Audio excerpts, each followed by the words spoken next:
Kapag naman nakita mo sa traffic lights, patay sinding kulay pula ilaw. Anong ibig sabihin ng patay sinding kulay pulang ilaw? Hindi ako familiar po. So, ito, tandaan mo tong part na to. Pag nagkita ka ng patay sinding kulay pulang ilaw, stop ka. Check and left and right. Pursin. Pag wala, pursin dito siya. Hindi katulad ng blinking orange na tumuloy kung walang panganin.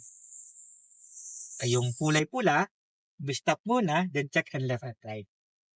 Mapapansin mo lang yan kapag sobrang gabing-gabi na. Pag wala na nag-ooperate, ang ginagawa nila, patay sinding kulay pula. So, ibig sabihin nun, stop ka muna. Hindi yung tuloy-tuloy. Hindi yung naisip na ay gabing-gabi, gabing-gabi na, okay na to. Kaya madami pa rin na-aksidente sa traffic lights kahit gabing-gabi na.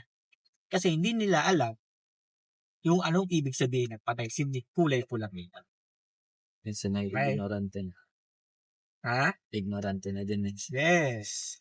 Kasi isipan talaga ng mga tao, gabing-gabi na, wala nang nadaan. Lahat ganun ang isipan. Nakatsyempo ng ganun din ang pag-iisip. Ayun. Nagtagpo sila. Kaya wag mo siya, tandaan mo, patay sinding kulay pulang ilaw, stop muna, check and left and right.